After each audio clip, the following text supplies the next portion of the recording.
আমরা আজকে পঞ্চম শ্রেণীর গণিত শিখব। Page number 3। দেখবে কত সহজেই আমরা অঙ্কগুলো করতে পারবো। প্রথমে আছে কত 24। আমরা ছোটবেলায় শিখেছিলাম একক, একক, দশক, শতক, হাজার। আগে সবগুলো ঘরের জন্য আমরা দাগ টেনে নেব। প্রথম ঘরে আছে 4। এককের ঘরে 4 মানে 4টা বল। 4টা বল আমরা এঁকে দিলাম। দশকের ঘরে আছে 2 মানে 2টি বল। দেখো হয়ে গেল। পরের অঙ্ক 59।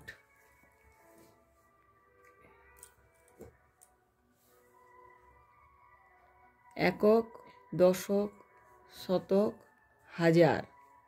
দেখো আমরা আবার আগের মতো দাগ টেনে নিলাম, হয়ে গেল। তারপরে এককের ঘরে আছে 9, তাহলে 9টি বল। 2, 3, 4, 5, 6, 7, 8, এই 9। দশকের ঘরে আছে 5, তাহলে 5টি বল। 2, 3, 4, 5, হয়ে গেল 2 নম্বরটা। 3 নম্বর অঙ্কে আছে 98, তাহলে আবার আমি আগের মতো একক, দশক, শতক, হাজার দিয়ে দিলাম। দাগ টানবো, দাগ টানা হয়ে গেল। এবারে এককের ঘরে আছে 8, তাহলে 8টি বল। 2, 3, 4, 5, 6, 7, 8টি বল। দশকের ঘরে আছে 9, তাহলে 9টি বল। 1, 2, 3, 4, 5, 6, 7, 8, 9, হয়ে গেল। পরের অঙ্ক দেখো 100। এবারে এটা কিভাবে করব? একক, দশক, শতক, হাজার, এভাবে আমি লিখে নিয়ে সবগুলো দাগ টেনে নিলাম আগের মতো। দেখো এককের ঘরে আছে 0, তাহলে কোনো বল দেওয়ার প্রয়োজন নেই।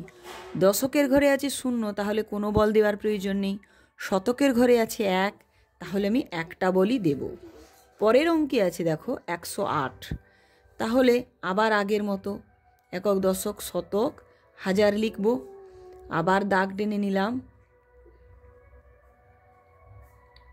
এককের ঘরে আছে 8, তাহলে আমি 8টি বল দেব।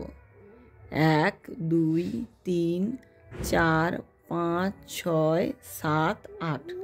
দশকের ঘরে 0, তাহলে কোনো বল দেওয়ার প্রয়োজন নেই।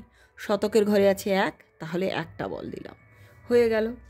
পরের অঙ্ক আছে 554, তাহলে আমি আগের মতো আবার একক, দশক, শতক, হাজার এভাবে লিখলাম। আবার দাগ টেনে নিলাম, হলো। এবারে দেখো এককের ঘরে 4, তাহলে 4টি বল। দশকের ঘরে আছে 5, 5টি বল। শতকের ঘরে আছে 5, তাহলে 5টি বল। ব্যাস হয়ে গেল। দেখলে তো কত সহজে অঙ্কগুলো হয়ে গেল। আজ এই পর্যন্ত থাক, পরের দিন আবার পরের পৃষ্ঠার অঙ্কগুলো করাবো। যদি ভালো লেগে থাকে তাহলে একটা লাইক করার অনুরোধ রইল।